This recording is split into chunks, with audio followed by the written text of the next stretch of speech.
Hello, and thank you for tuning in to another episode of Tenani. Last time, we talked about the narcissists among gang stalkers. People who are narcissists can engage in criminal activity and feel little to no remorse because they are unwilling to recognize or identify with the feelings and needs of others. TI has noticed that some gang stalkers try to act superior and as if they have achieved some great feat when they give the prompts, even if the TIs don't respond. This could be explained by the narcissist's grandiose sense of self-importance and exaggeration of their achievements and talents. They also expect to be recognized as superior without commensurate achievements. So little things like getting the TI's attention, then coughing, whistling, or making U-turns gives them some sordid sense of accomplishment. Narcissists also use ambient abuse to manipulate others. The book Malignant Self-Love, Narcissism Revisited describes ambient abuse as the steep, subtle, underground currents of maltreatment that sometimes go unnoticed even by the victims themselves until it is too late. Ambient abuse penetrates and permeates everything, but it is difficult to pinpoint and identify. Then we discussed some of the methods that the perps use to gather information about the TI. The perps use this information to find different ways to sensitize a TI to a certain stimulus, then use it as prompts to get the TI to behave a certain way each time the prompt is used. Blacklisting was discussed because of its similarities to gang stalking. It was noted that although blacklisting was a powerful system of discrimination that destroyed many people's lives, its public run ended and those who participated were held accountable. Finally, TI News shared reports on flash mobs and smart mobs. The flash mobs showed that it was possible to organize a large group of people to engage in organized activities within a short time just by using texts, social networks, emails, and other internet resources. The activities of the flash mobs had many similarities to the gang stalking incidents and helps the public to see that the TI's claims are not unusual. Those were the highlights of episode 4. I am looking for TIs to share their stories. If you would like to be interviewed for the show, please think of 2 experiences in the campaign that you would like to share with the public. Right now the focus is on the harassment, bullying, and stalking aspects of gang stalking. Write a detailed description about what happened and email it to protectlifenow@yahoo.com. Don't worry about making it perfect, just share your story. In the email, please indicate whether you just want your story to be read on the show or if you would like to be interviewed on the show. I look forward to the interviews because I understand what is happening to TIs and the need for the public to hear these real-life thrillers. You can also see the Organized Harassment Project's video on Protect Life Now's YouTube channel. You have to type in Protect Life Now, all as one word, to get to the channel. Alright, the vocabulary word for this episode is handlers. Handlers are the managers of the gang stalking units and subunits. A handler oversees the campaigns, directs the street teams, and passes the information on to his or her own handler. Okay, we're ready to go. TIs, it's time to know thy enemy.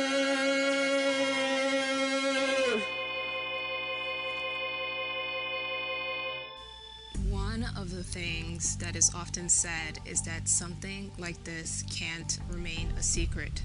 Someone would have said something about it already. In some people's minds, since no one has spoken out about it, they won't believe that it is happening. They are absolutely correct that something like this can't be kept a secret long. People would have spoken out about it by now. However, they seem to ignore the TIs who have spoken out about this and seek assistance.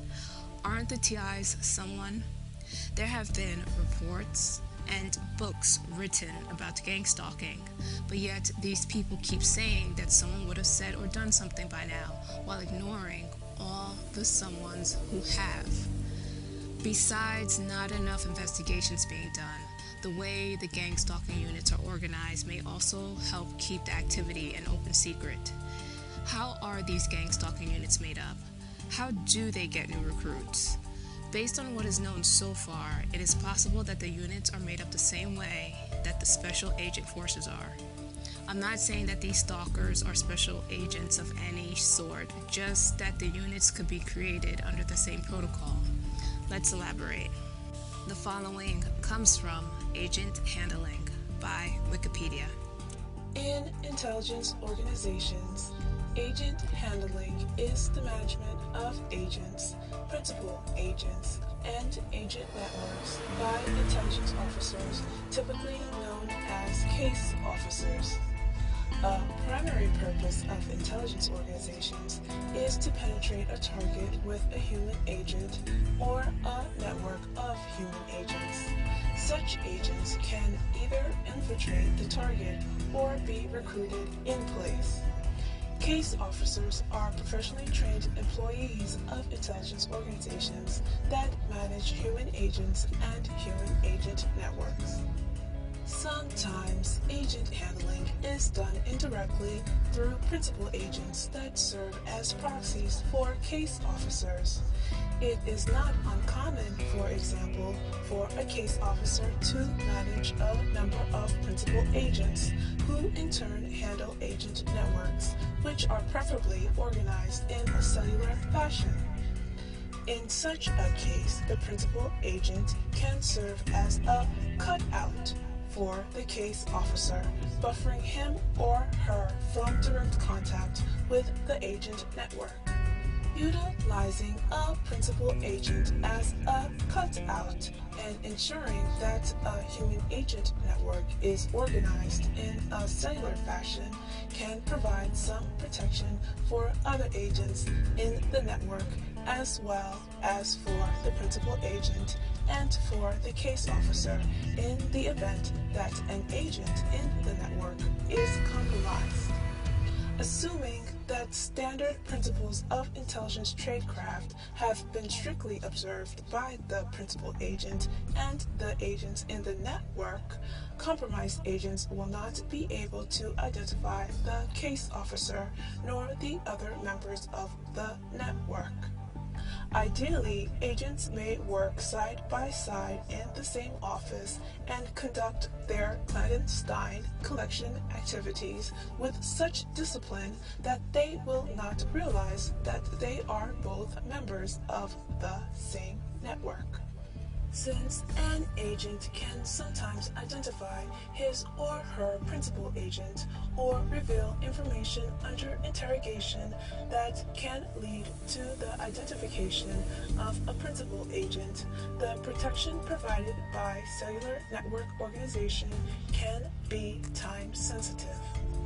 If principles of intelligence tradecraft have not been strictly observed, it is also possible that compromised agents can reveal information that exposes other members of the network.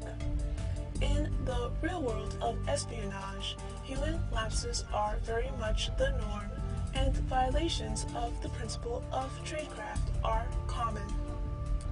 It is for this reason that agents are ideally trained to resist interrogation for a defined period of time. If an agent is able to resist interrogation for a defined period of time, the odds that other members of the network can be alerted to the compromise improve.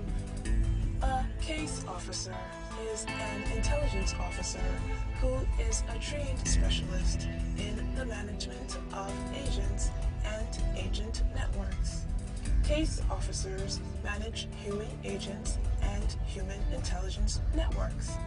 Case officers spot potential agents, they recruit prospective agents, and they train agents in tradecraft. Case officers emphasize those elements of tradecraft which enable the agent to acquire needed information, as well as to enable the case officer to communicate with and supervise the agent. Basically, the units are set up in a way that information is delivered on a need-to-know basis for those who are authorized to know, that is. It is possible that perps in one unit may not know perps in another unit, although they may be working on the same campaign. However, the common prompts used in conjunction with other giveaways can allow perps to identify each other. It's nothing new. Here's an example. Two franchise owners are on a business trip to secretly promote their franchise's new products using different marketing strategies. Neither knows the other owns the same franchise and is promoting the same product unless they actually tell each other or one uses a familiar sales pitch taught during training. Unlike conventional business practices, new gang stalking recruits probably don't get orientation meetings where the organization's history, founders, missions, and values are discussed. Can you imagine what that would be like? Can everyone please settle down? It's time to start. Settle down. First, let me say, welcome, new recruits. I will be your orientation leader today. Before we go into our network's history and tell you a bit about our founders, let's discuss our mission statement. Our mission statement is, we are in the business of destroying people's lives. We will do our best to terrorize everyone chosen for a campaign and those who don't do what we want. Pretty simple, huh? You have been specially selected to help us achieve our goals because you have the characteristics that fit our network's culture. You're cold-blooded, ruthless, and conniving. You are among the select few who don't care if innocent people get hurt, just as long as you get what you want out of this. Again, welcome. We promise to look out for you as long as you remain useful to us. Any questions? No? Good. Here's a video about our network's history. Agents, spotting, and recruitment. By definition, an agent acts on behalf of another, whether another individual, an organization, or a foreign government. Agents can be considered either witting or unwitting, and in some cases, willing or unwilling. Agents typically work under the direction of a principal agent or a case officer. When agents work alone and are not members of an agent network, they are termed singletons. The identification of potential agents is termed agent spotting. Identifying potential agents and investigating the details of their personal and professional lives involves the granular verification of their bona fides. Such activities can include uncovering personal details that leave potential agents vulnerable to coercion, blackmail, and other inducements such as sexual approaches. The recruitment of potential agents is an art form, and it is the raison d'être of the intelligence case officer.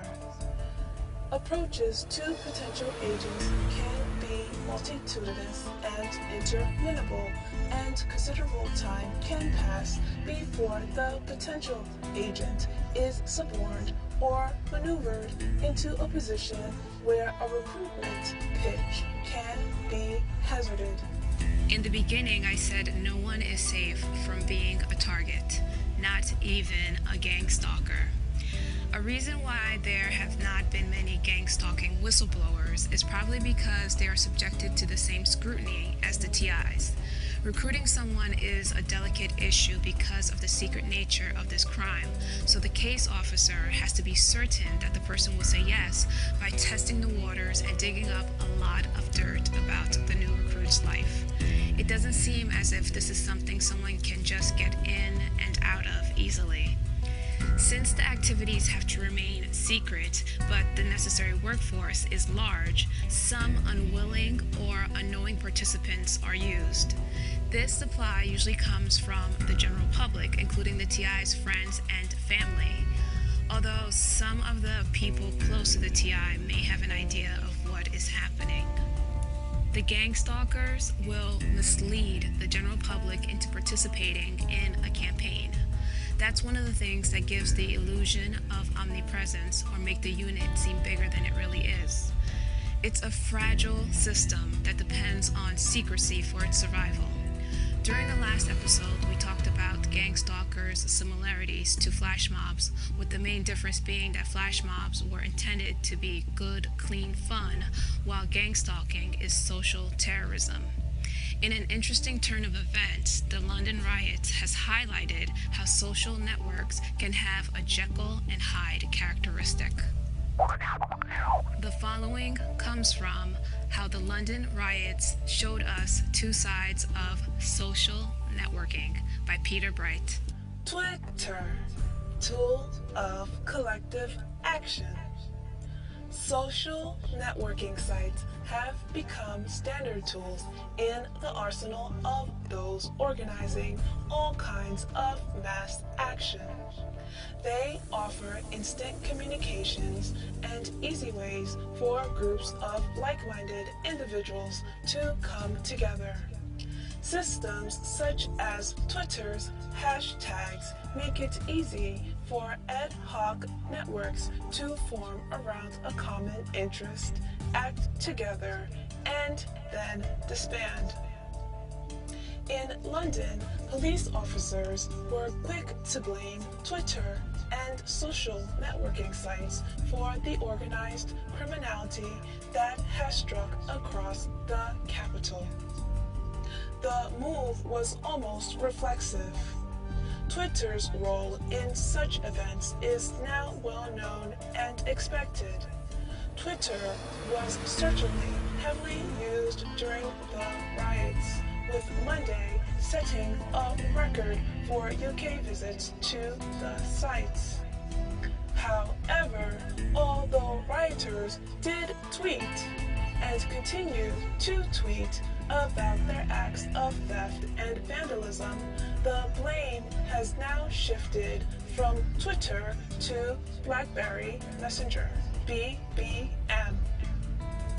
Rioters appear to have been setting their BBM statuses to tell their friends that they were out looting and messaging each other to decide the best places to attack.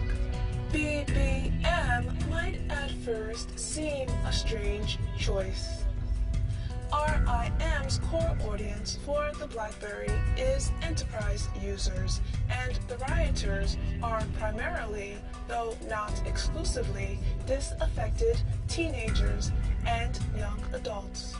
But BlackBerry Messenger has a very compelling feature. It's cheap.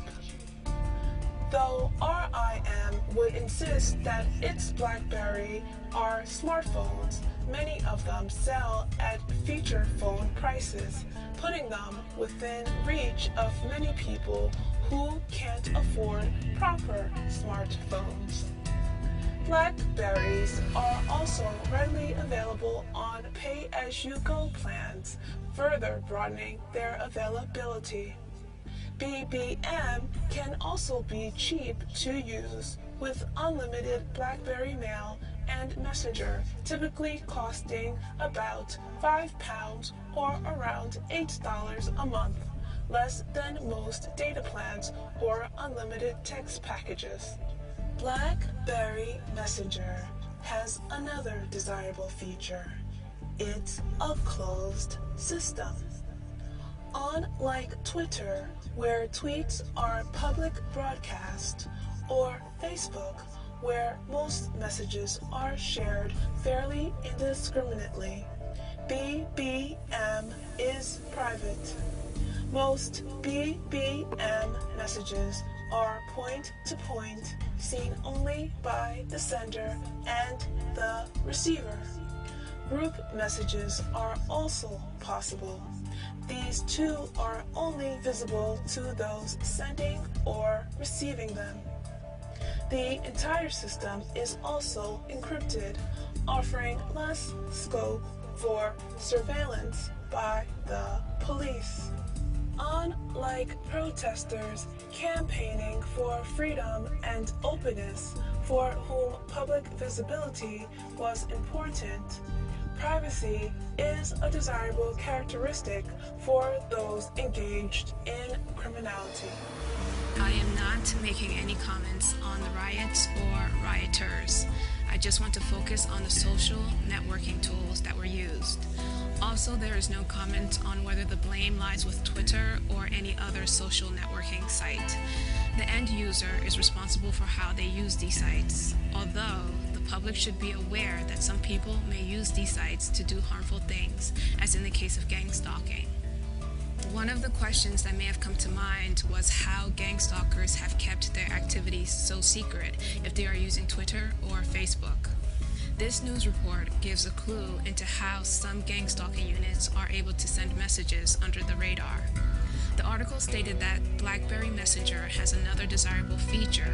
It's a closed system. Unlike Twitter, where tweets are public broadcast, or Facebook, where most messages are shared fairly indiscriminately, BBM is private.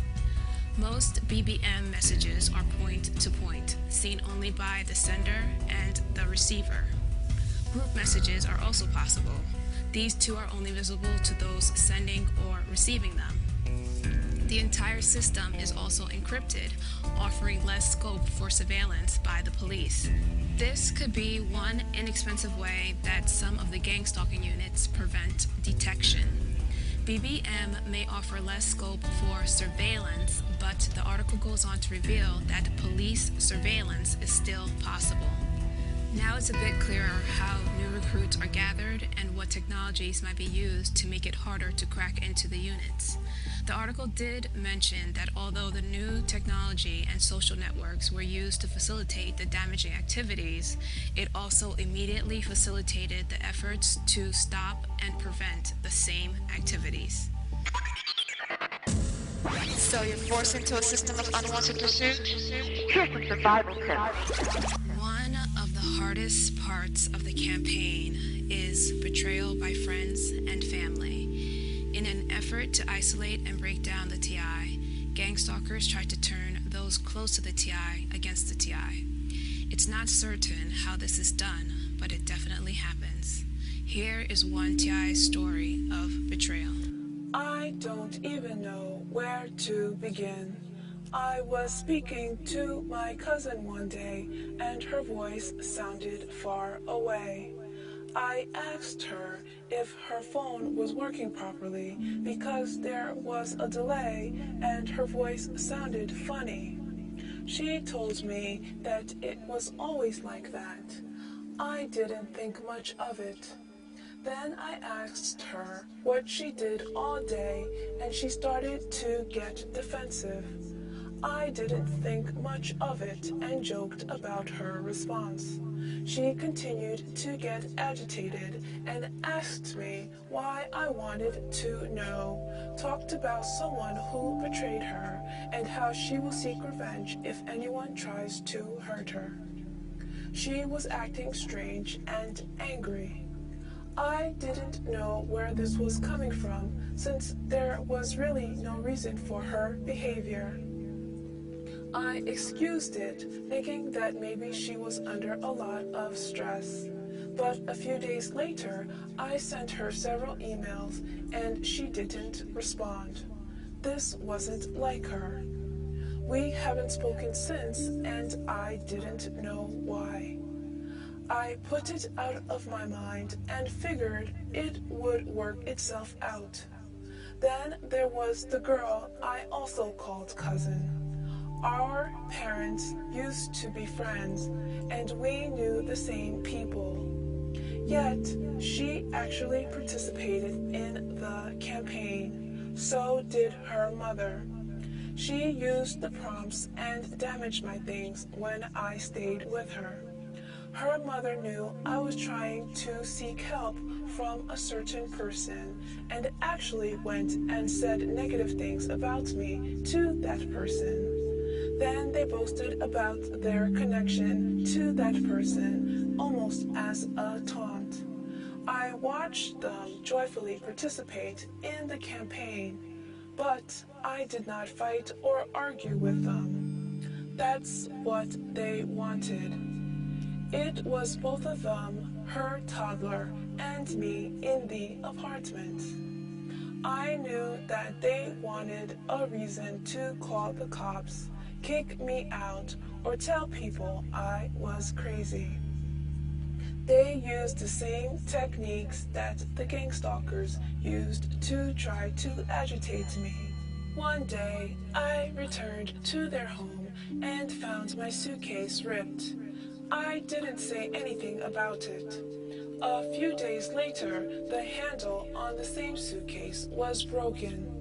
I asked her about it, and she said that she didn't know anything about it. She told me that her mom was usually in that area of the apartment, but why would her mom break my suitcase? Then she said that it must have been her 1.5-year-old son. There was no way a toddler could have done that kind of damage. I've seen him in action, and he couldn't do that. Sadly, she frequently used her child in the campaign. She taught him to call me auntie, but also showed him the prompts and told him to do it to me. Little kids are not good at being discreet, so it was obvious what was going on. The prompts she taught him were just the simple ones. I felt sorry for the little boy for having a mother like that. What kind of sick parent would actually use their child to drive someone to violence? Did she really care about him? Why would she jeopardize his safety like that? It was nauseating to watch her get as happy when her child used the prompts as she did when he could count to 11 on his own. Her mother's actions were equally as sickening. She acted as if she was such a godly, mature, and honorable woman. Yet, what she did was shameful and immature. She talked about how bad and evil others were while she was actively trying to destroy the life of her old friend's child who never did anything to her. Their part in the campaign was to get me homeless. They did so proudly and seemed to laugh at the prospect of me living on the streets. These are people who I never had any issues with and defended when I could. Another person I knew from childhood was just as bad. I considered her an aunt, and she even had her kids call me their cousin. But she too participated in the campaign, as did her kids and other family members. It was sad to see them come in, use the prompts, and laugh about it. She even invited me to events where other gang stalkers could harass me. She got away with it twice because I didn't know that she would participate in the campaign. But after that, I knew better. She and the other female even tried to drag my family members into it. How could they be so cruel? They behaved as if we were arch enemies. I had tried to talk openly to both of them about what was going on without saying it was gang stalking, but they did not want to talk about it. They avoided the issue or used the prompts. It was a strange experience. They probably thought that using the kids in the campaign was effective, but it was not. It actually helped desensitize me to the prompts. Seeing kids do it proved the immaturity of the whole thing. When the parents used it, it made it easier to see that they were really just little kids in grown-up bodies. It was easy to see how immature they were, and the prompts were less agitating. Both of the females and the grandma thought they were smart by using the kids, but soon the prompts just reminded me of babysitting. Of course, I didn't lose sight that the parents could pass for adults and were ruthless, but when they arrogantly tried to use the prompts along with intimidation, it just fizzled. I just feel sorry for the kids. Kids know when they are doing something wrong, even if their parents say it isn't. The kids' participation reveals their severely dysfunctional home life. It shows that they come from a family that is not respectful or respectable.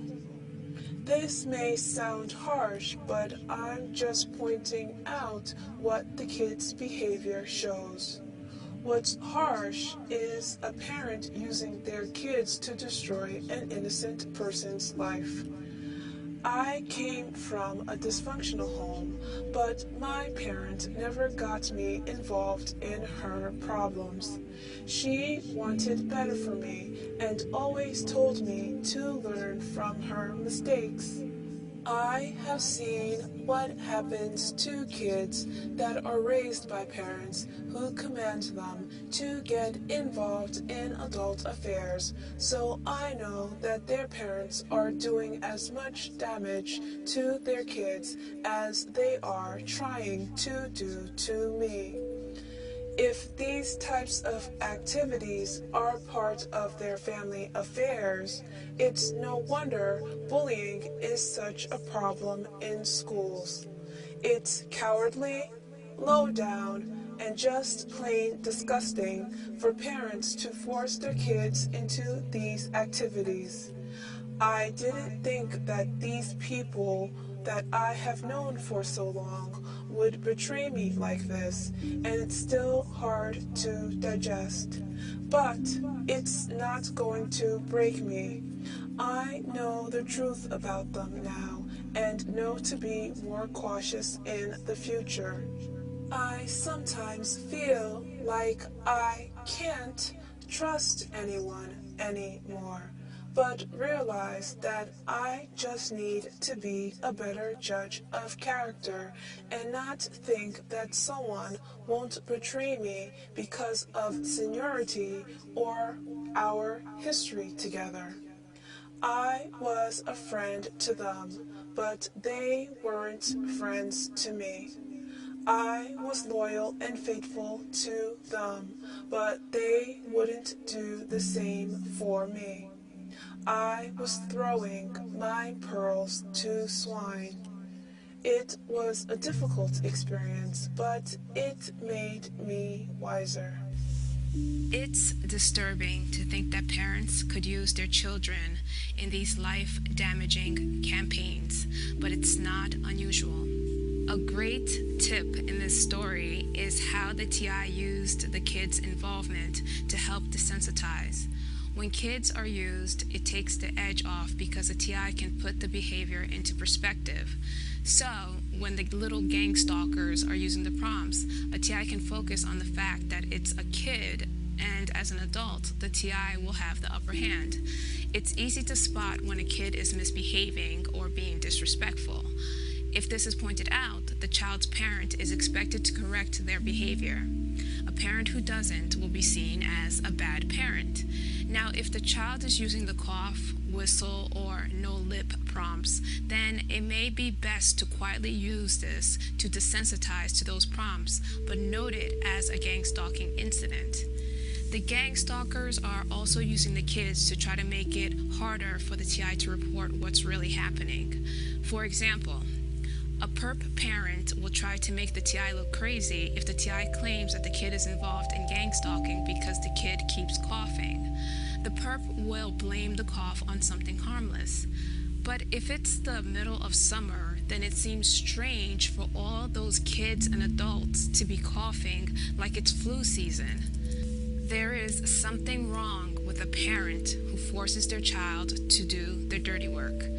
In their quest to break down the TI's self-image, the gang stalkers are sending the message, even our kids won't respect you. Okay, but their kids' behavior is reflective on them, not the TI. The problem is not that the kids are raised in dysfunctional homes. Some decent people came from dysfunctional homes. The problem is that the perp's kids are raised in dysfunctional homes where the dysfunction is glorified, idolized, promoted, and or perpetuated. In the perp's inner circle, it is probably acceptable for kids to go around trying to intimidate and provoke innocent adults, but they know that is frowned upon by the majority. That's why they have to do it covertly. Even if a TI has been highly sensitized to the prompts and has been agitated by the use of kids in the campaign, it is still possible to start using the kids' involvement to desensitize. Listen to the previous TI's account again to help figure out some ways. In TI News, I will present a report about a mother who teamed up with her daughter to cyberbully her neighbor's daughter. She was friends with the girl's parents, but her actions drove the girl to commit suicide. In the case of former friends being capable of life-threatening and or life-damaging betrayal, another report about a whistleblower cop whose former colleagues stalked him and tried to lock him up in a psych ward will be presented. Right now, let's get some tips on how to deal with betrayal. The following comes from Betrayal, When Someone You Love Betrays You by Crystal Kuhn. It is bad enough when a stranger or foe betrays you, but when it is someone you believed to be a close and trusted friend, partner, or spouse, it is especially hurtful. It might feel like you were taken advantage of, deceived, humiliated, despised, cheated, or stabbed in the back. Oftentimes, it comes as a surprise. That is why it is so painful. You would not expect to be hurt so badly from someone you thought you could trust. So you are left in disbelief and unbelievable pain. Anyone who has experienced betrayal in a relationship knows how difficult it is to recover from such an experience. The person you thought you could trust and count on is no longer the person you believed them to be.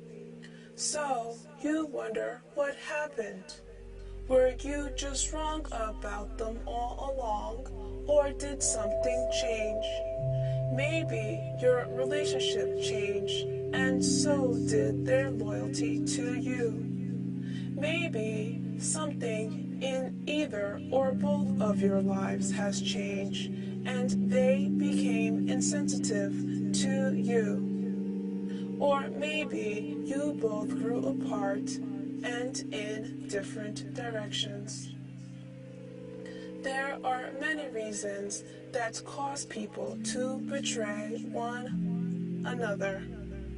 Sometimes they are very deliberate and intended to hurt the other person. And sometimes they are consequences of choices that are made with no intention of doing any harm to anyone. Looking out for one's best interest can cause some people to disregard relationships they once valued. They may feel the relationship is in the way or not as important anymore. Feelings change, and as the feelings change, so do one's actions and choices. An individual that feels their needs are not being met in a relationship might feel that the relationship is no longer important or worth investing in. Therefore, they might seek to get their needs met elsewhere. This changes the relationship. Eventually, it grows apart and opportunities for betrayal emerge. Betrayal is a destructive force that leaves many ruins in its path. Betrayal changes everything. Relationships and all those affected will never be the same again. The damage done can be irreparable. Trust is lost. Wounds run deep. Anger persists. Hearts are broken. Self-protective walls are erected. Pain is long and lasting. And we wonder, can trust ever be restored? Do wounds ever heal? Will anger cease to exist? Can hearts be repaired? Will the self-protective walls ever come down? Does the pain ever go away? Not only does betrayal change relationships, it changes individuals. Something happens inside of them. They might find it difficult to ever trust again. They might be more guarded and protective of themselves for fear of being vulnerable again. They might learn to be more discerning and less naive. Their expectations of others may change. They may reflect on their own role and responsibility in the relationship and what went wrong. They might try to understand, empathize, and forgive.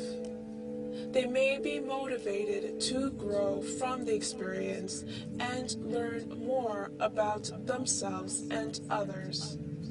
The pain of betrayal is very real and has a significant impact on the lives of all those who have experienced it.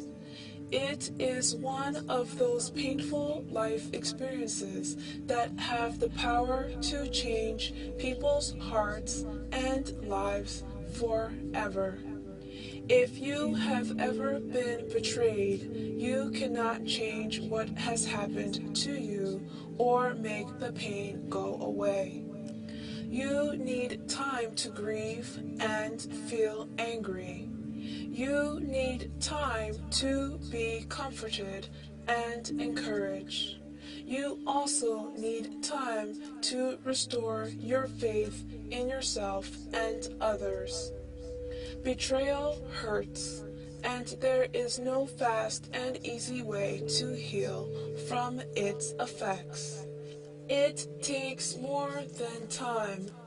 It takes a heart that will not harden. It takes a commitment to believe in others again. Relationships do change as a result of betrayal, but ultimately, how it changes you is what matters most. The following comes from Betrayal of Trust by Dr. Mary Grisham. A break in trust first causes us to doubt our own abilities and perceptions. If we trusted and it did not work out, then what is wrong with our own ability to see reality and size up situations? How can we trust ourselves or another again?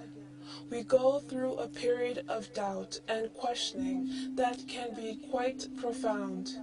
Emotional response can run the gamut of anger, panic, grief, hurt, and shock. Our response depends on many things. How important the relationship is to us.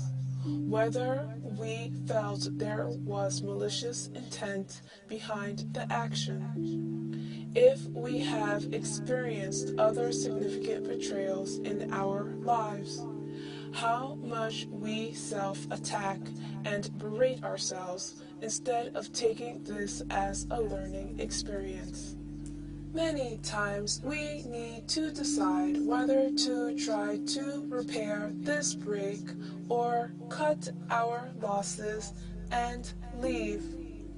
Much of this decision depends on our perception of the depth of the betrayal and the intention of the other. Sometimes, when processed, the betrayal can be seen as a miscommunication in expectations. Other times, it will be viewed as deeper than that. The attitude of the party who let you down is very significant as well. Does the other seem to acknowledge the problem or just become defensive? Do they take ownership and responsibility for their actions? Do they care how you feel? If you want to repair a break in trust, you may wish to ask for the following actions of the other. Take responsibility for their part in the trouble. Understand your feelings. Change course and maintain it over time. Issue a genuine apology and exhibit remorse. The article said that if you want to repair a break in trust, you may wish to ask for the last 4 actions. If you have to ask for those actions, then trust can't be repaired. The rest of the article is great, but I just wanted to point out that when betrayal occurs, it is difficult enough trying to figure out if the betrayer's remorse, apology, and promise to improve is sincere. If you have to ask or even consider asking the betrayer for remorse, apology, and or improvement, then you are wasting time that could be spent on worthwhile and satisfying interactions. The following comes from Betrayal of Trust, How to Let Go and Move On When Someone You Trusted Burns You Bad by Mike Hardcastle. Know that things can never go back to the way they once were, and keep your eyes wide open for future betrayals. The sad reality is that once trust has been damaged, it can't simply go back to the way it once was, no matter how much both parties may want it to. People who do not value trust enough to respect it in the first place, more often than not, continue that pattern in the future. This doesn't mean that it is a waste of time trying to rebuild trust.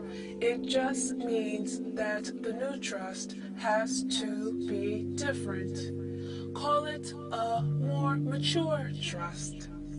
While trusting a person who has hurt you isn't impossible, it will never be the same kind of wide-eyed trust we give to people when we first let them in.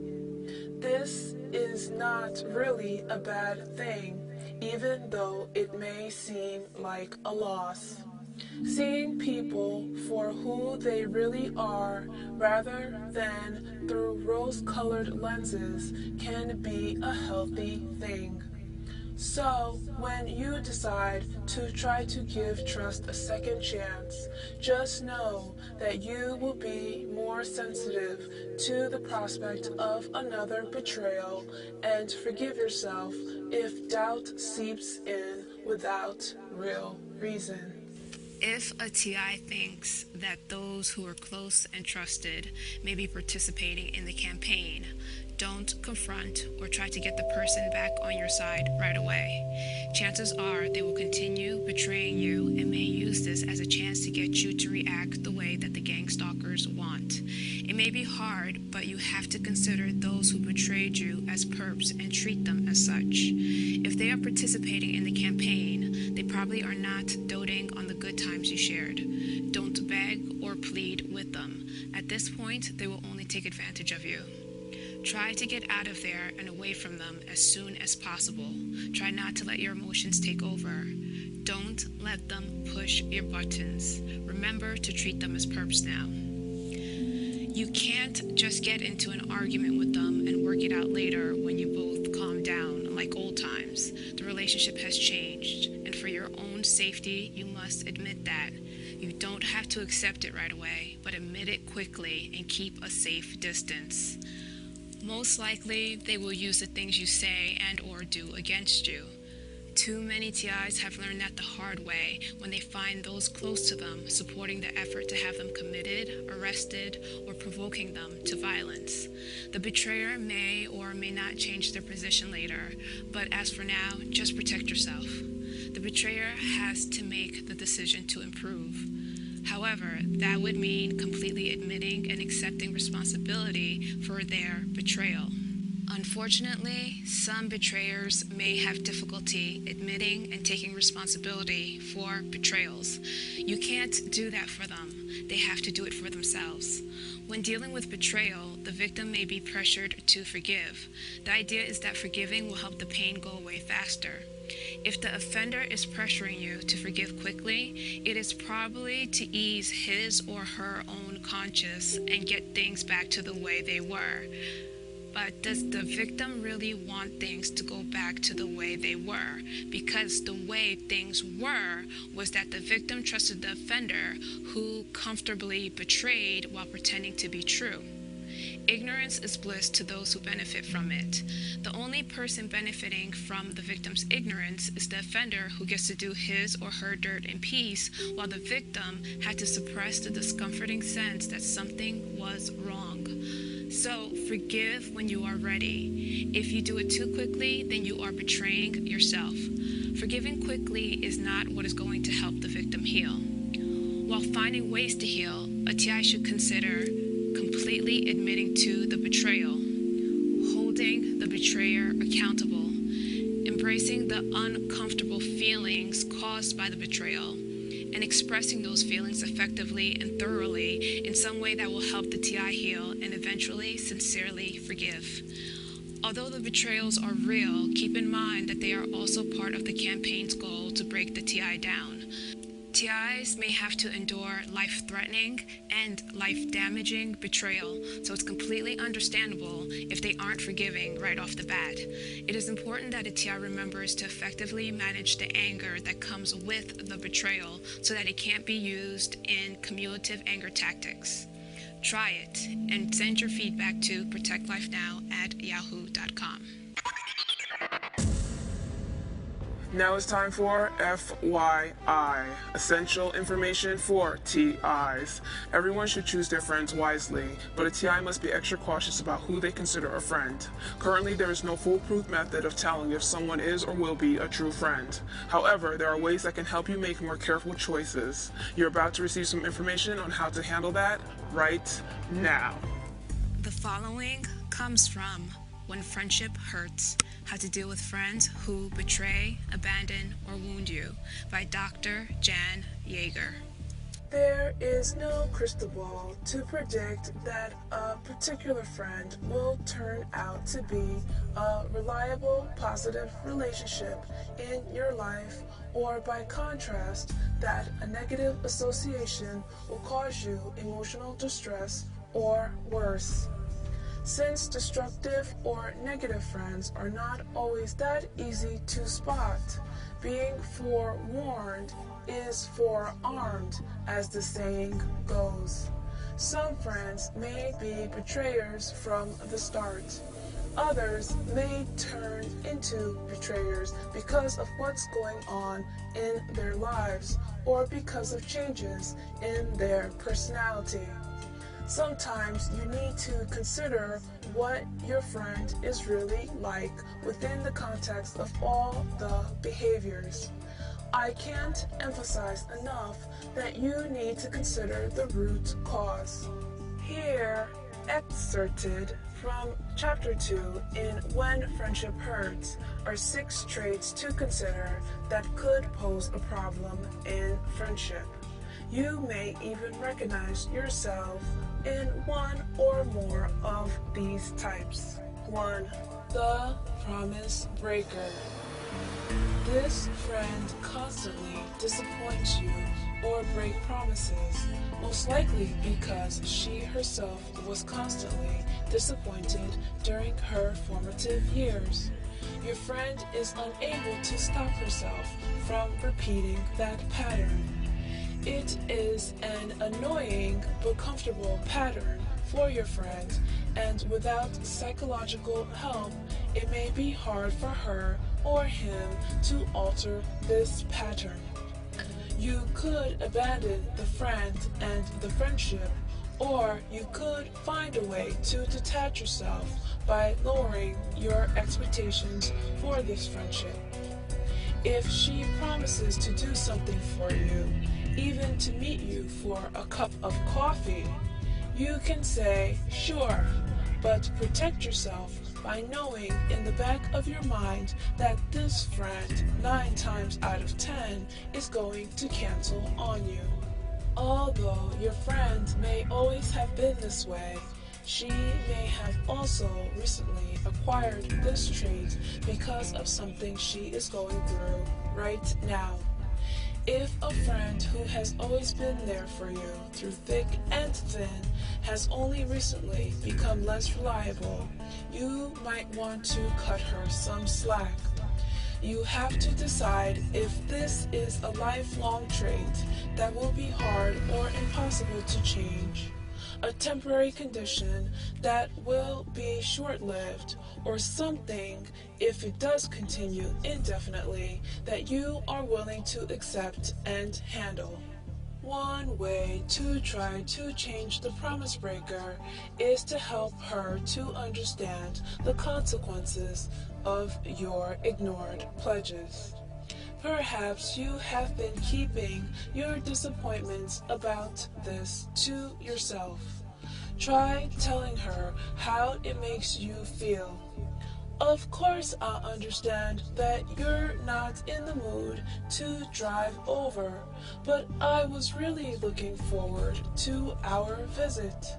Perhaps she is unaware that this is a pattern rather than an isolated incident. Yes, of course I understand, but do you realize this is the 4th time in as many weeks that you have backed out on something you promised to do with me? If you want to continue your friendship with the promise breaker, make sure you reconfirm any plans at least once, or even right before you are supposed to meet. If you have a cell phone or beeper, make sure your friend is able to contact you, so at least you won't be left waiting if, once again, she cancels a meeting. Have a backup for any promise your friend makes. At least if the promise breaker disappoints you again, you won't be as inconvenienced by it. The next time she promises something, try saying, "Yeah, right." When she gets angry at your sarcasm, explain that you are simply pointing out her habit of breaking her promises. Then reframe it in a more positive vein by saying, "Prove me wrong. This time, keep your promise." Once a TI is aware of the campaign, the first thing most want to do is rally support and tell a close friend. But a TI must realize that the campaign may have been going on for a while, and gang stalkers generally use more obvious tactics to make the TI aware of the campaign when they think that they've got the upper hand. This could mean that certain people close to the TI have been enlisted. When a TI becomes aware of the campaign, she or he should try to list the people who may be supportive and then try to identify whether those people would betray them or participate in the campaign. A promise breaker is likely to betray the TI. 2. The double crosser. This negative friend betrays you big time. It could happen when someone does something to hurt you, such as spreading a malicious rumor about you. Or it could be an emotional double cross. For example, when a close or best friend stops speaking to you and you never find out why. That's what happened to Jill, who is now 47. Although angry words were never exchanged between Jill and her friend, the silence, the betrayal of their commitment to be friends and to share was just as real as any harmful action.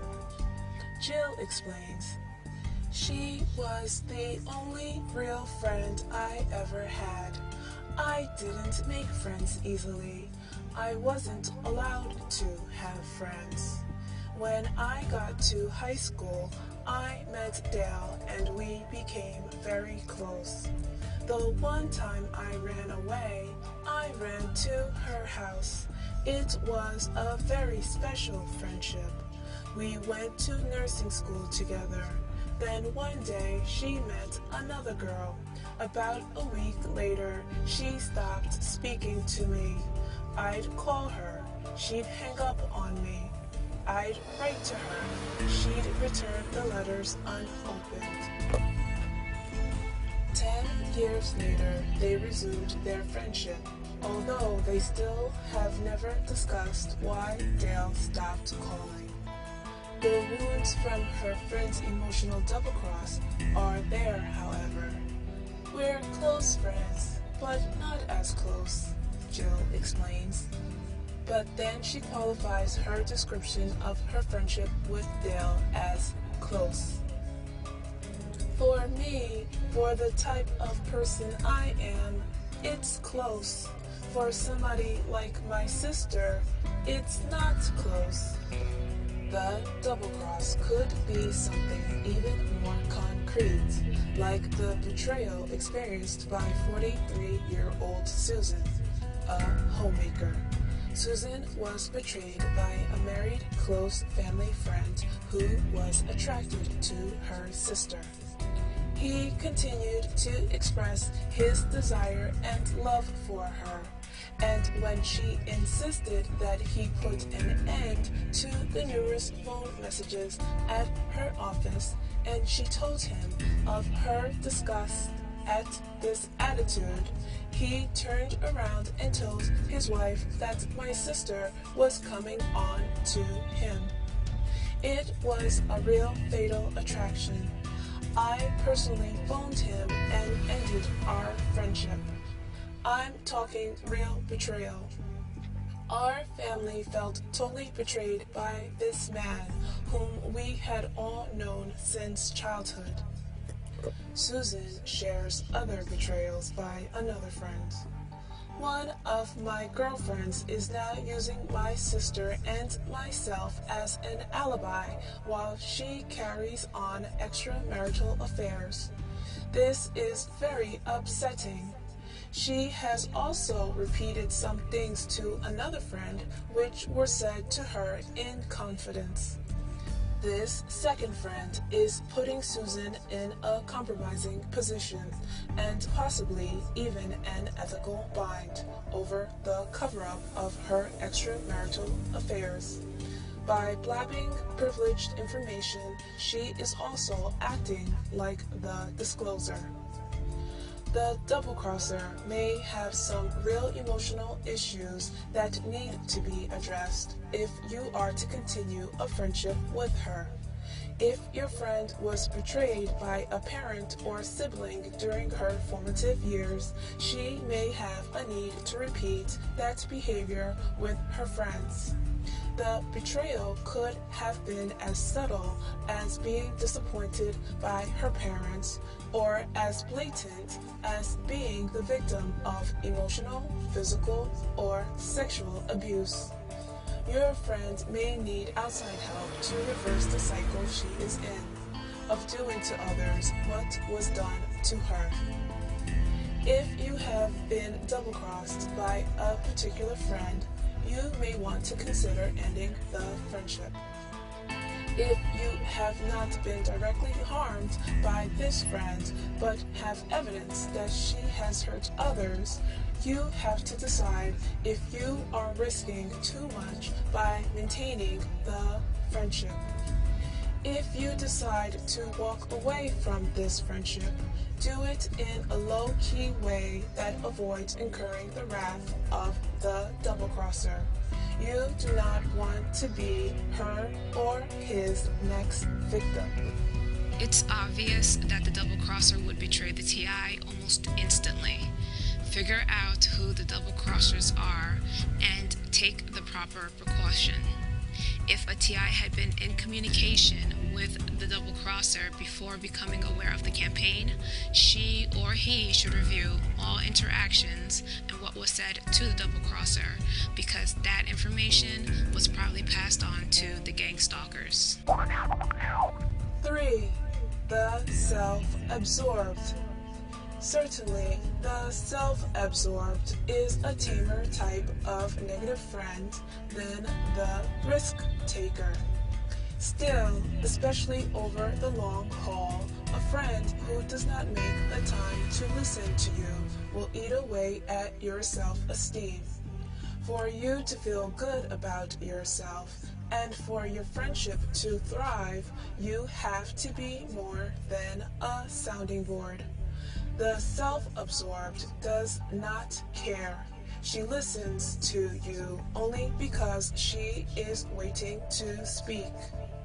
Self-absorbed chatter is a way of covering up an inability to tolerate silence, which some, especially those who have intimacy problems, may find excruciating. You may ask your friend to try to become more aware that she is talking non-stop and about herself when it's really a nervous habit designed to fill up the time and space. Could your friend learn to relax more? Enjoy silence? Learn how to ask questions so that you don't feel like a dumping ground. Once again, is this a trait your friend is aware of and choosing to ignore? Or is she unaware of it, but once aware of it, she will be capable of changing it? If change is not possible, is there enough that is positive about this friendship that you are willing to continue it, even if it is decidedly lopsided? Perhaps in a gentle and non-offensive way, you could ask the self-absorbed friend if she seems to notice that the give and take is unequal, that she shares more about her life than you get to share about yours. With the self-absorbed friend, you might want to plan an activity to share that minimizes this problem, such as playing tennis, going to the movies, or taking a class. You might want to carefully consider sitting next to the self-absorbed on a 5-hour train ride or having lengthy meals together, just the two of you. As with the one-upper, whose profile revolves around excessive jealousy, involving more friends with the self-absorbed might help to offset her nervousness as well as create some additional air times that will even out the balance of power. The self-absorbed is extremely self-interested, which opens up the possibility for betrayal. Whether or not they will participate or betray a TI depends on what's in it for them or if it has a negative consequence on them. For the disclosure, when you say to this friend, "This is just between us," she nods her head, but unfortunately, that promise will last only as long as it takes her to get to her phone or email. Although there should be an assumption of confidentiality and trust between friends, this friend can't help herself.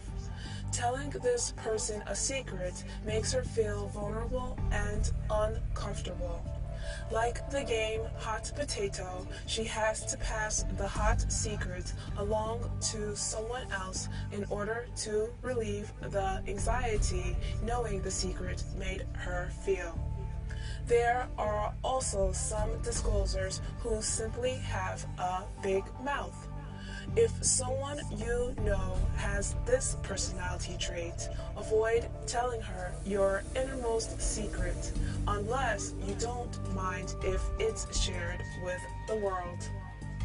This friend quickly gets a reputation for being a gossip. Unfortunately, there may be some secondary gains to having that distinction. Maybe the primary friend is annoyed by the betrayal and the secret sharing, but everyone else, including other friends, may be delighted by the confidential information that is being shared. You also have to be sure that your friend understands that you consider the information that you are sharing should always be confidential or secret. Spreading the news that you just got a raise or are expecting a child may seem like information that is fair game for retelling. If it is something you do not want retold, or if you want to be the one retelling it, let your friend know before you mislabel her the discloser. How do you know if someone will betray your confidence? If you suspect someone has this trait, share an unimportant secret that you could live with her spreading and see how fast or widespread the confidence is shared. If you suspect that your friend is unaware that he or she discloses secrets, start by bringing this behavior out in the open. Pick a specific instance when your friend revealed a confidence and see if he or she acknowledges his or her transgression. Does he or she apologize? Does he or she deny doing it? Does he or she ask your forgiveness, explaining that he or she was unaware the information was privileged? If you suspect your friend is incapable of changing this pattern and you want to maintain the friendship, protect yourself by being more careful about exactly what information you share. You might also want to reconsider the level of intimacy for this friendship. If you want to maintain your relationship, perhaps it should be on a less frequent or less confidential basis. Perps will use the discloser's inability to keep a secret to find out a TI's secrets. The discloser may share the information without knowing about the campaign. There are two things to consider about a discloser. One is that if this person can't keep a secret, it is possible that the gang stalkers won't let them know about the campaign, but just milk information out of them. If she or he can't keep certain information private, then the gang stalkers might try to avoid the possibility that the discloser will tell you what's going on. The discloser may know what's going on and decide to give information about you anyway, keeping their involvement a secret because it's their secret. Most people who easily spill other people's secret don't have any problems keeping their own really personal information hidden. What they think should remain private may differ from what other people think. Remember that there may be people who fall into more than one of these categories. For example, if a discloser is also a double-crosser, you know that everything they know about you will be revealed to the gang stalkers, and they will be very active in the campaign. Whether or not the discloser will betray you is secondary to you keeping a safe distance and being very careful what private information you share. 5. The competitor. A little bit of competition is healthy and to be expected. An appropriate amount of competition will motivate and stimulate. But too much competition between friends starts to destroy the friendship. One of the primary ingredients in a positive friendship is that one or both friends feel that they can be themselves and that they don't have to put on airs or impress one another. Competition implies a race in which one wins and the other loses. Those conditions are quite the opposite of what someone typically expects in a positive friendship, especially a close or best one.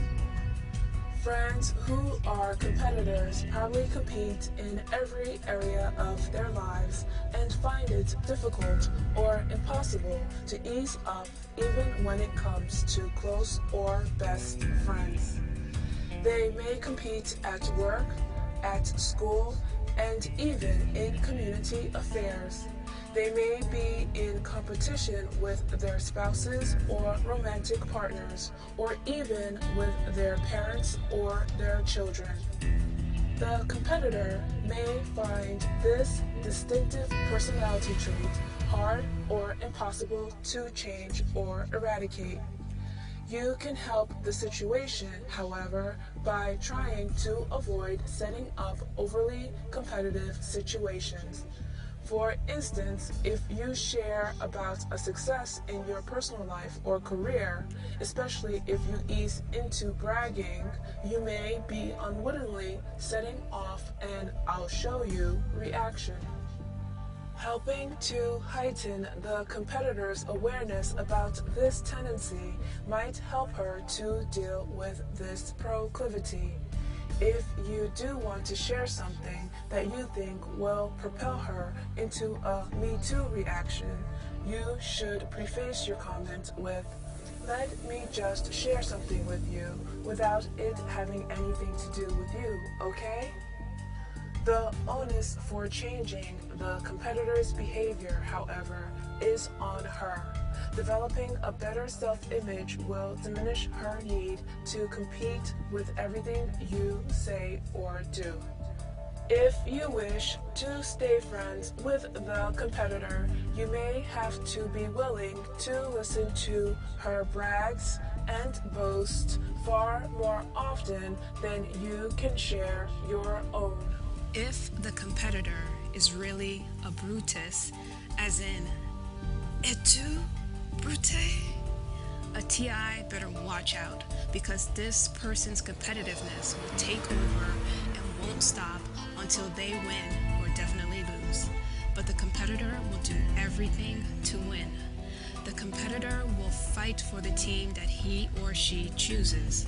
If a person is overly competitive, even when there is no conflict, then there is a high chance for betrayal. This person might want to see you torn down, especially if they believe you are more successful or possess something they feel they lack. Notice that it isn't whether or not you are really more successful or think you are more successful. It's all based on their perception.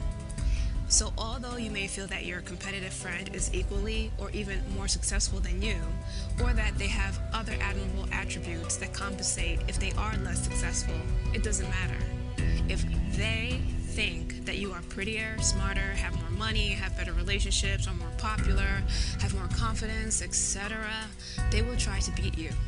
Some will participate in the campaign or betray you for those reasons alone. 6.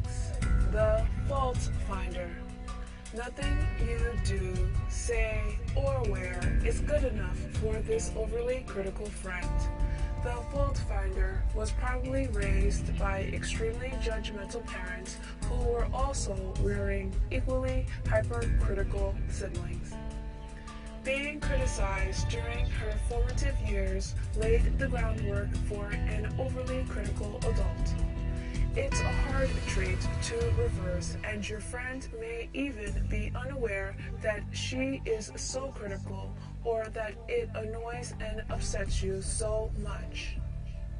Before labeling this type of friendship as hopelessly destructive, you might want to see if your friend could recognize this excessively derogatory behavior and, with time and help, change that orientation.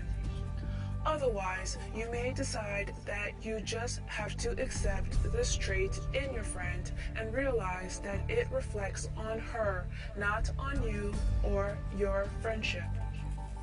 If you value this friend and want to try to maintain the friendship despite the fault finder's criticisms, try sharing with him or her how his or her behavior makes you feel.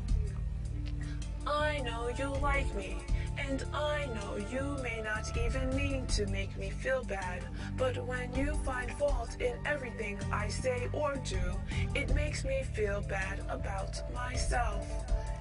He or she might get defensive, even saying it's your problem, not his or hers. But if you emphasize how the fault finder's behavior impacts on you, it might help him or her to reassess what he or she is saying or doing without having to be right. Furthermore, by sharing how it makes you feel, you may be less resentful if you decide you are willing to put up with the fault finder. However, if you are at your wit's end and willing to try one more thing before calling it quits, try finding fault with the fault finder. Those who criticize and find fault are often unable to take it from others. If you do criticize the fault finder, it may break the spell of negativity that is now allowing this friend to say and do anything toward you. When the shoe is on the other foot, she may suddenly have an aha awareness of what it feels like to others. But beware. The fault finder might cut off your friendship forever rather than deal with your criticisms or even try to understand the larger message you are trying to convey. The fault finder will betray you and find ways to blame you for the whole thing. This person may be aware of the campaign and say that you must have done something to deserve it. A TI who discovers that a fault finder has betrayed them shouldn't bother trying to prove to this person that it was a wrong decision. Just keep a safe distance. This book is a really helpful guide for identifying current friendships that have gone wrong and potential friendships that may be harmful. It can also apply to family, colleagues, and associates, even though those may not be classified as friends. The perps often try to enter the TI's life disguised as a potential friend in order to glean more information and cause more damage. Remember that some perps may also have read the book and tried to work around it, but in any case, it can still be helpful for a TI to become aware of the types of friends and use the information to develop their own ways to decrease the chances of befriending perps and non-perp frenemies. A frenemy is a person who pretends to be your good friend but is really your enemy. It's the annoying, competitive, mean, and hateful friends that you tolerate for some strange reason.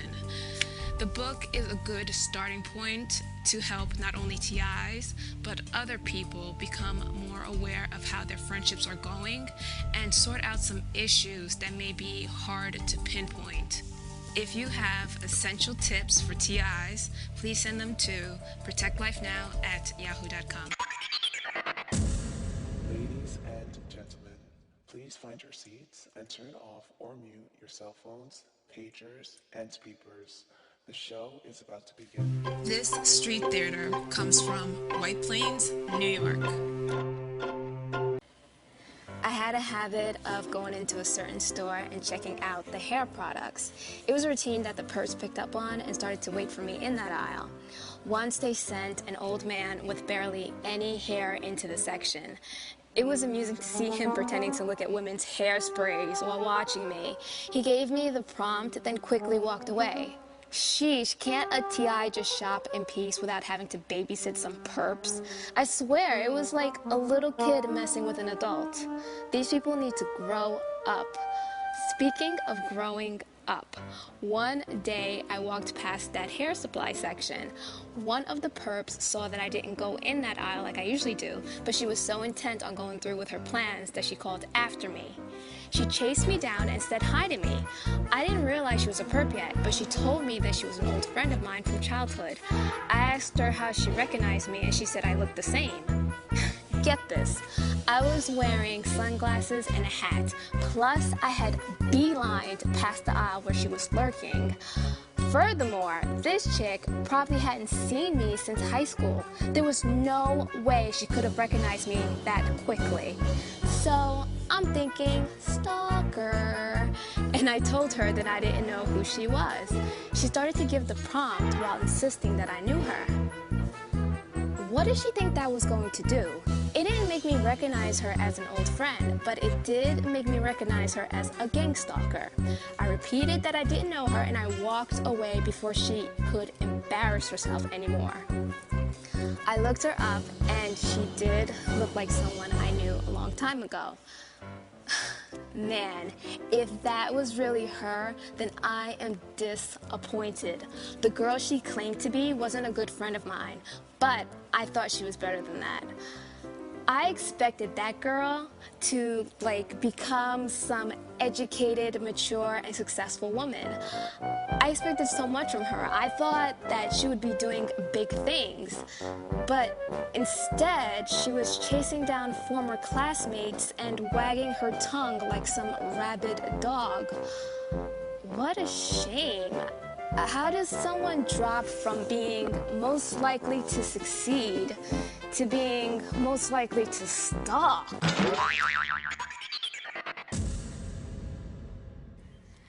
Now it's time for TI News. I'm always looking for news stories about stalking, especially gang stalking. So if you find a news story that appeared in an official news source, please email it to protectlifenow@yahoo.com. So here's the news for today. This news report comes from Oprah Tears Over Baby and Backstab by Corinne Steinler and Todd Venecia. She's a pillar of strength to millions of Americans, but Oprah Winfrey has revealed for the first time how she cried and cried on the dark day when a relative stabbed her in the back and told the world her biggest secret, how she got pregnant and then lost the baby at age 14. Oprah called it the ultimate betrayal when the unnamed family member sold the tale to the National Enquirer for $19,000 in 1990.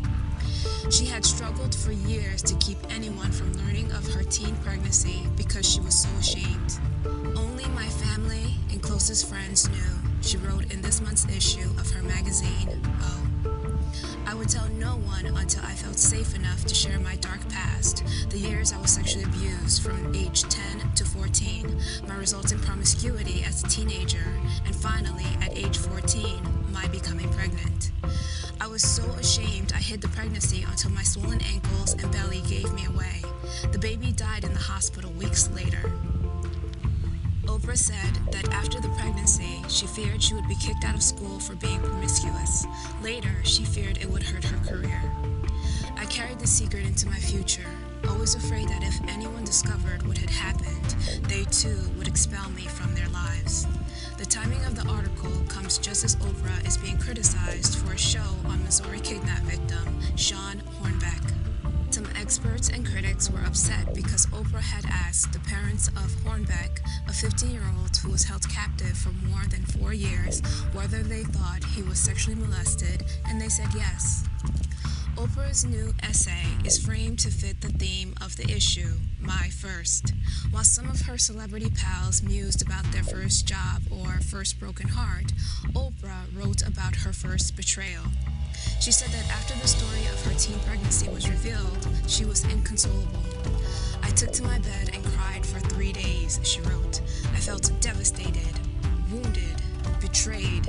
How could this person do this to me? I cried and cried, she wrote. I remember Stedman coming into the bedroom that Sunday afternoon. The room was darkened from the closed curtains. Standing before me, looking like he too had shed tears, he handed me the tabloid and said, I'm so sorry, you don't deserve this. Oprah has spoken before about the abuse she suffered in her youth. In 1985, she first told viewers on her show that a 19-year-old cousin raped her when she was 9. He was the first of 3 family members to sexually molest me, she said at the time. This week's article, however, is the first time Oprah had ever detailed how she felt about getting pregnant as a teen and how she felt about being ratted out by a loved one. Last November, during a show on teen pregnancy, she mentioned her own pregnancy briefly to give a message to her teen guest. My father said to me at that time what I'm going to say to you. What you have done is in the past, and you alone get to determine what your future will be, she said. Writing for O magazine about her shame, Oprah recalled, I imagined that every person on the street was going to point their finger at me and scream, pregnant at 14, you wicked girl, expelled. No one said a word though, not strangers, not even people I knew. I was shocked. Nobody treated me differently. For 20 years, I had been expecting a reaction that never came, she wrote. And I soon realized that having the secret out was liberating. What I learned for sure was that holding the shame was the greatest burden of all. This isn't a gang stalking case. It's just an article about betrayal by family members. It's an inspiring article to remind TIs that there is life after betrayal from those whom you loved and cared about. Even the amazing Oprah had to face this horrible betrayal at a bad time. A time when her family members should have been supporting and protecting her. But the courageous Oprah was able to weather the storm, and it made her stronger in the end. She still thrived and continued her success.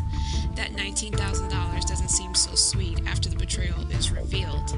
The betraying family member lost something more than that money, something that no amount of money could buy back.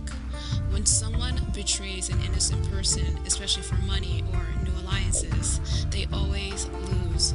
2 reasons. 1, their new alliance is aware of the betrayer's lack of integrity and character.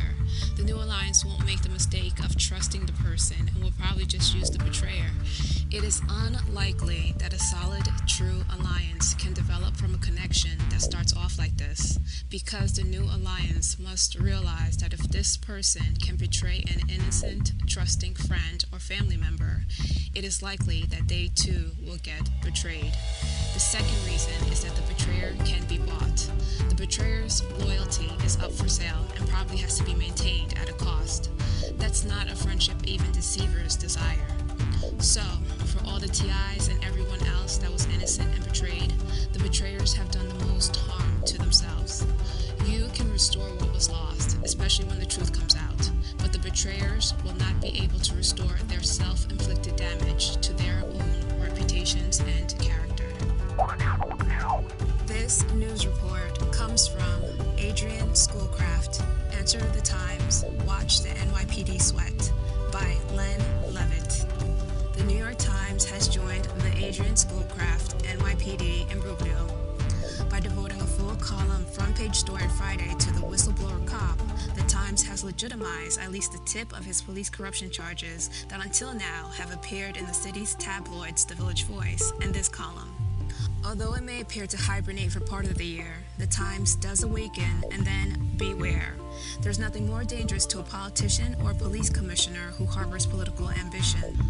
On the surface, the Times Schoolcraft story may seem of minor import, a secretly tape-recorded roll call meeting last April made by what the Times described as a police supervisor that quoted an 81st Precinct captain saying cops have to fulfill traffic quotas or risk being fired.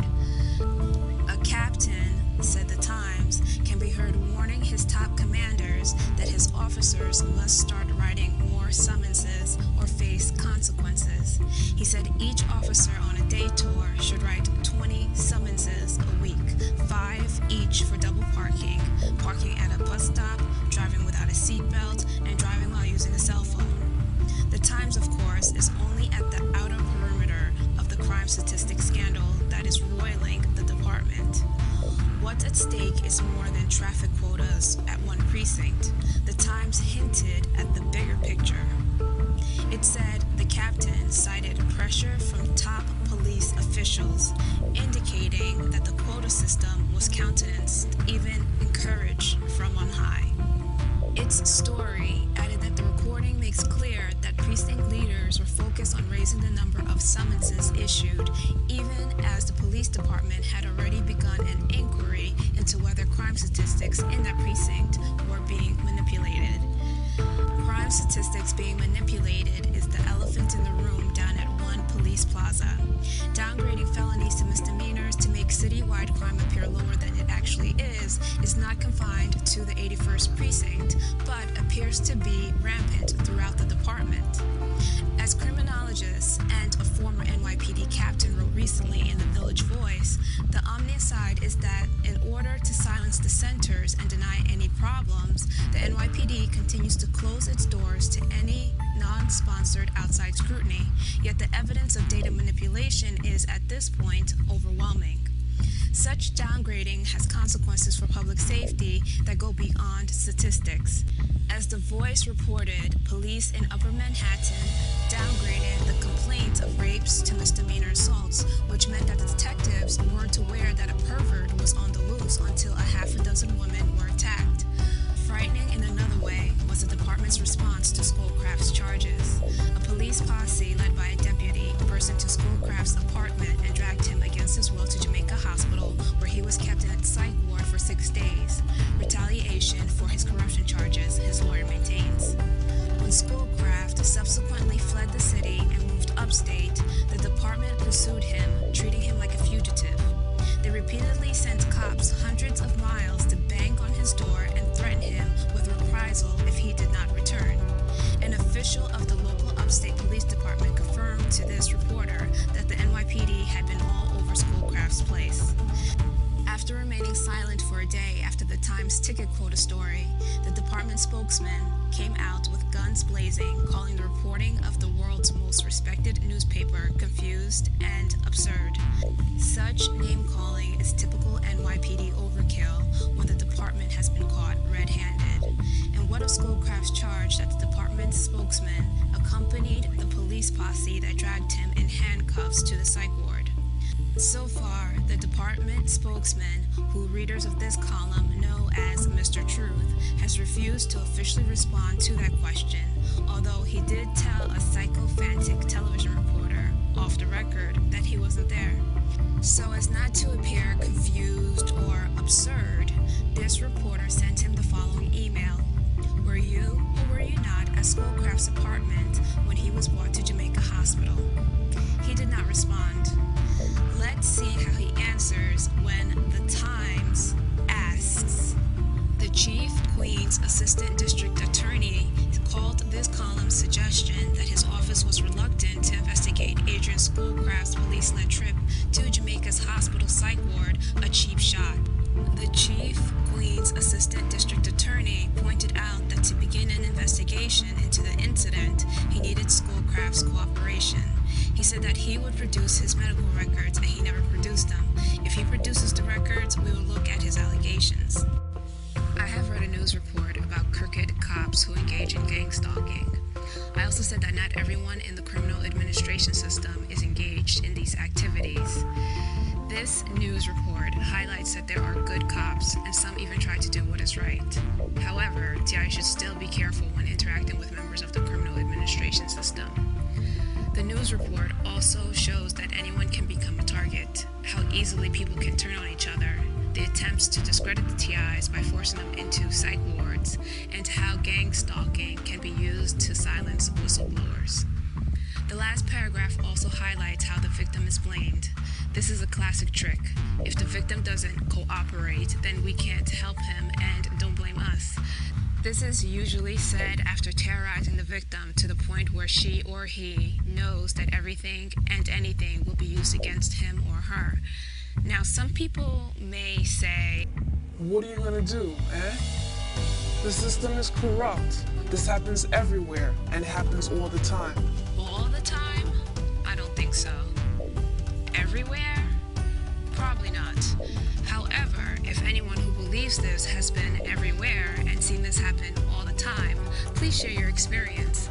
It's more like this happens sometimes and in some places. There's no argument that it can happen, but does it have to? If it does happen, should it be automatically allowed or ignored? This news story comes from Suicide of Megan Meyer by Wikipedia. Megan Meyer was born in O'Fallon, Missouri. From the 3rd grade, Megan had been under the care of a psychiatrist. She had been diagnosed with attention deficit disorder and depression and had self-esteem issues regarding her weight. She was described by her parents as a bubbly, goofy girl who enjoyed spending time with her friends and family. For 8th grade, Meyer's parents enrolled her at a Catholic school with a uniform and policy against makeup and jewelry that the Meyers thought would help Megan fit in. At the time of the incident, the Drew and Meyer households were neighbors living 4 doors apart. The account through which the bullying of Meyer took place purportedly belonged to a 16-year-old male named Josh Evans. However, Lori Drew, the mother of a former friend of Meyer, later admitted creating the MySpace account with her daughter and Ashley Grills, Lori Drew's 18-year-old employee. Several people contributed to running the faked account, including Drew. Witnesses testified that the woman intended to use Meyer's email with Josh to get information about her and later humiliate her in retribution of her allegedly spreading gossip about Drew's daughter. Soon after opening an account on MySpace, Meyer received a message supposedly from a 16-year-old boy, Josh Evans, but actually sent by Lori Drew using a fabricated account. Meyer and Josh became online friends, but never met in person or spoke. Meyer thought he was attractive. Meyer began to exchange messages with this person and was described by family as having had her spirits lifted. This person claimed to have just moved to the nearby city of O'Fallon and was homeschooled and did not yet have a phone number. On October 15, 2006, the tone of the messages changed, with Drew saying via the account, "I don't know if I want to be friends with you anymore because I've heard that you are not very nice to your friends." Similar messages were sent. Some of Megan's messages were shared with others and bulletins were posted about her. According to Meyer's father and a neighbor who had discussed the hoax with Drew, the last message sent by the Evans account read, "Everybody in O'Fallon knows who you are. You are a bad person and everybody hates you. Have a bad rest of your life. The world will be a better place without you." Meyer responded with a message reading, "You're the kind of boy a girl would kill herself over." The last few correspondences were made via AOL Messenger instead of MySpace. She was found 20 minutes later in her bedroom closet. Megan had hung herself. Despite attempts to revive her, she was pronounced dead the following day. 6 weeks after her death, Megan Meyer's parents were informed that the mother of one of their daughter's friends, with whom Meyers had a falling out, had created the Josh Evans account. The parents, Lori Drew, who created the fake accounts, admitted that she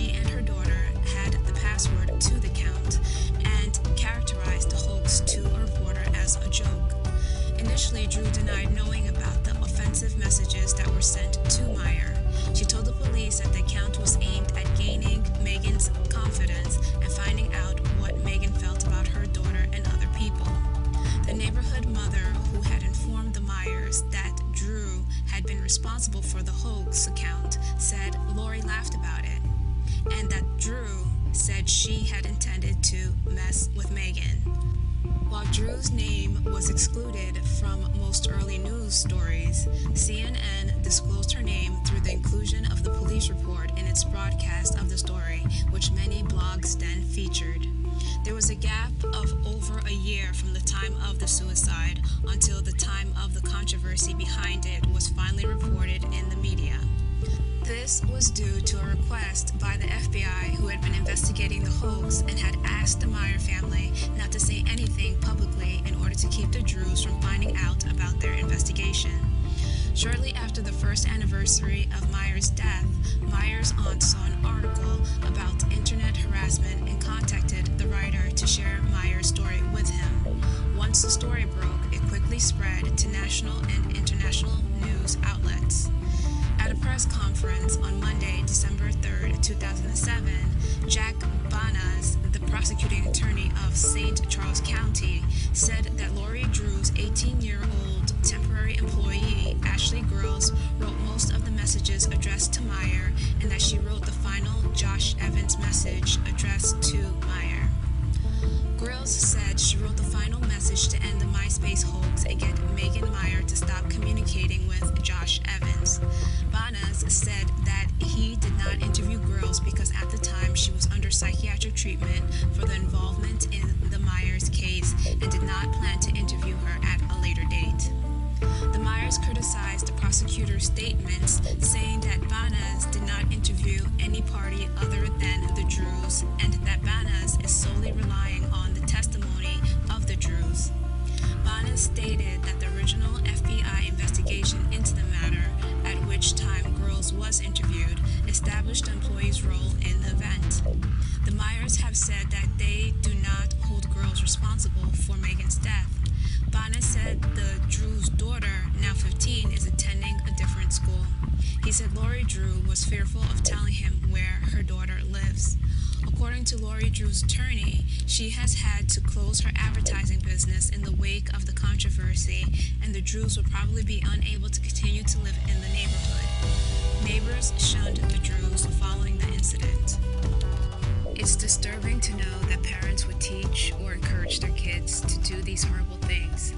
In a scene from a made-for-TV movie called Cyberbully, a young man shares his bullying story during group therapy. He said that he trusted someone enough to reveal some personal information, but the person betrayed his trust and told others. The betrayer and his friends also acted out the private information for the young man every time they saw him. This had an eerie resemblance to the gang stalker's street theater. Gang stalking and bullying have so many similarities that it begs the question, did the parents teach the kids how to do these things? Or are the parents borrowing from their kids' tactics? It's the chicken or egg conundrum. Could it be that gang stalker parents teach their kids how to bully and harass others? And if the kids are encouraged to do these things to adults, whom they are supposed to show respect, imagine how easy it could be to do it to their peers, especially when they know that they will have their parents' approval, or even that their parents are engaged in a similar activity. Is this the reason why it seems that parents of victims are running into brick walls, or nothing is being done about bullying? On the flip side, can it be that the gang stalker parents borrow their kids' tactics to make the TI's claims seem childish when they try to report it? Or could it be a mixture of both? Once this gang stalking crime is investigated, more can be learned about it and its connections to other things. It seems as if it takes a death, destruction, or some other kind of tragedy to start the process of change towards something better. It doesn't have to be like this. Meyer's death caused people to finally stand up, and laws were passed against cyberstalking or cyberbullying. This is good, but there is a better way. Let me explain something about these gang stalkers. Some of these people enjoy being cruel and starting trouble. They brag about how mean and cold-hearted they are. When a target is torn down or dies, most of them take it as an accomplishment. Just another target they can brag about beating and laugh over the sordid details of the campaign. These are incredibly insecure and overly competitive types who have the tendency to think that if they don't tear someone down, put that person in their place, or rip that person a good one, they haven't achieved anything. In their inner circle, that's how they gain clout.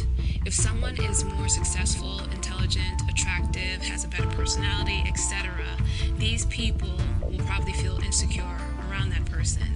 They will go into their inner circle and plan ways to tear the person down or humble them, as they like to call it.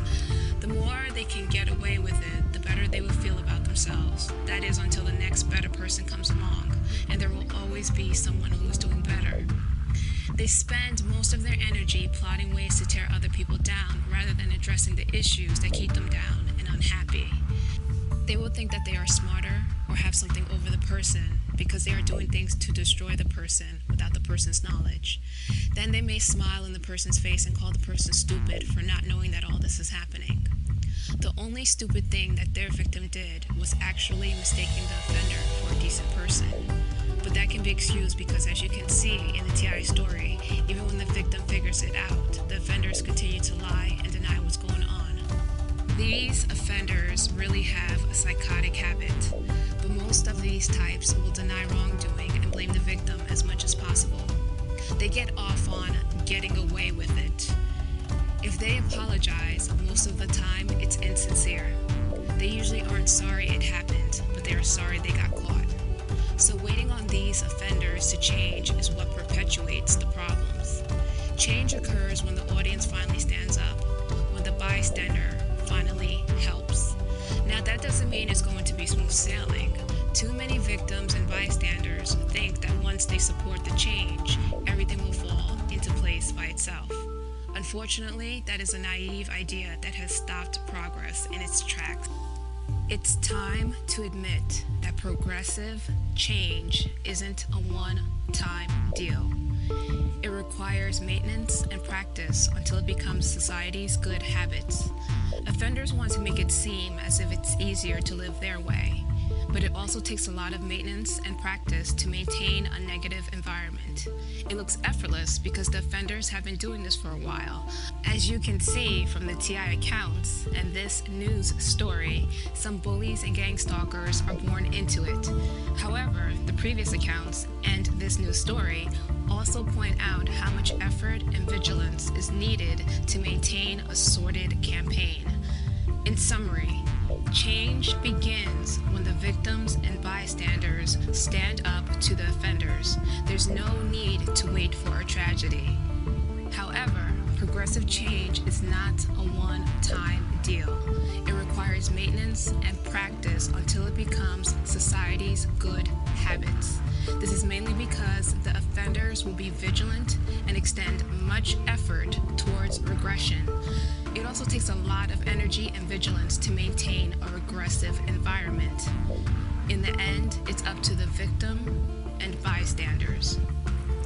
The bystanders must realize that the offenders give the bystanders two choices: go along with it or do nothing. It doesn't matter which the bystander chooses because both benefit the offender. Both allow the offender to do their dirt in peace, with higher chances of getting away with it.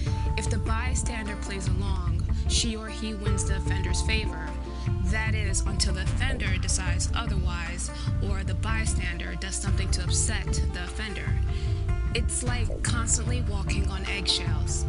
The bystander can also do nothing, don't get involved, and just hope that they will not become a target, or defend their territory just enough to keep the offender away, while ignoring the victim's cries for help and the devastation that is occurring right under their noses. I'm not telling anyone to risk their life, health, or safety to help the victims.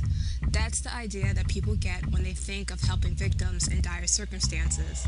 That's the movies, the great dramatic rescue that ushers in change, the martyrs who sacrifice their own lives to save another. It's endearing, but unfortunately, it makes progress seem suicidal and damn near impossible. Progress isn't always easy, but it isn't always so hard. So there are choices besides do nothing or go along. One other choice is to do something. There are ways that bystanders can help victims and usher in progressive change without life-threatening or life-damaging risks. A famous quote says that all that's necessary for the forces of evil to win in the world is for enough true. There's more good than bad in the world. That's why humans still exist. But the good are under constant threat by the bad that if they interfere, they will be next. But remember, there are more good people than bad. That's important. The offenders know this, and that's why it takes so much effort to maintain a regressive environment. However, it's also important to remember that the offenders don't fight fair. They don't play by the rules. And if you beat them at their own game, they will tell you you are no different than them. But this isn't true. In an earlier episode, an excerpt was read from Beware the Covert Aggressive Personality, where it was stated that covert aggressives exploit your normal sensitivities, see anxiousness, and other vulnerabilities to manipulate you into succumbing. They need people who are not like them to play fair while they break the rules. Why? Because that's the only way they can guarantee a win against someone whom they probably couldn't beat by playing fair. For example, this plays out in gang stalking through the covert abuse, not letting the TI know who they are, outnumbering the TI, spreading misinformation without the TI's knowledge, and preventing the TI and the audience from direct, open discussion about what the gang stalkers said and did. They also rely on the TI to be good and just take the abuse. If the TI fights back, they actually try to make the TI feel bad and spread more false rumors about the TI to the audience. In other words, offenders exploit the fact that most people have a conscience and would prefer to do what is right. While engaging the offenders, victims and bystanders should also take note that most of us want to believe that everyone is good and wants to be good, but they can't help it. A paragraph in the same excerpt can help explain. What our gut tells us a manipulator is like challenges everything we've been taught to believe about human nature. We've been inundated with a psychology that has us seeing everybody, at least to some degree, as afraid, insecure, or hung up. So while our gut tells us we're dealing with a ruthless conniver, our head tells us they must be really frightened or wounded underneath. What's more, most of us generally hate to think of ourselves as callous and insensitive people. We hesitate to make harsh and seemingly negative judgments about others. We want to give them the benefit of the doubt and assume they don't really harbor the malevolent intentions we suspect. We're more apt to doubt and blame ourselves for daring to believe what our guts tells us about our manipulator's character. While from a certain perspective, we might say someone engaging in these behaviors is defending their ego from any sense of shame or guilt, it's important to realize that at the same time the aggressor is exhibiting these behaviors, he is not primarily defending or attempting to prevent some internally painful event from occurring, but rather fighting to maintain position, gain power, and to remove any obstacles, both internal and external, in the way of getting what he wants. Seeing the aggressor as on the defense in any sense is a setup for victimization. Recognizing that they're primarily on the offensive mentally prepares a person for the decisive action they need to take in order to avoid being run over. So if the audience, bystanders, or victim chooses to stand up to the offender and usher in change, don't be naive and think that pleas to the heart or conscience will always work, or even that the offender will play by the rules. The offender relies on the victims and bystanders to do these things. There is no need to turn into a cynic. Remember, there are more good people than bad. Just admit that some people enjoy doing harmful things to others. I'm not suggesting that anyone engage in criminal or immoral activities or do something that's not right. I'm pointing out the mistakes that progressive people make and what offenders do to regress or prevent change. It's the things that gives the false impression that things will never change or that no matter how much things change, they will always be the same. Things have changed. Progress has been made and maintained. Learning from mistakes helps victims, the audience, and bystanders figure out ways to usher in and maintain progressive change. That's it for this episode. If you would like to share your stalking story with Tenani, please check out the Protect Life Now's organized harassment video on YouTube. You can also email protectlifenow@yahoo.com for more information. If any gang stalkers disagree with the information presented, please let us know. We would love to hear from you. Thank you for listening, and I'll talk to you next time.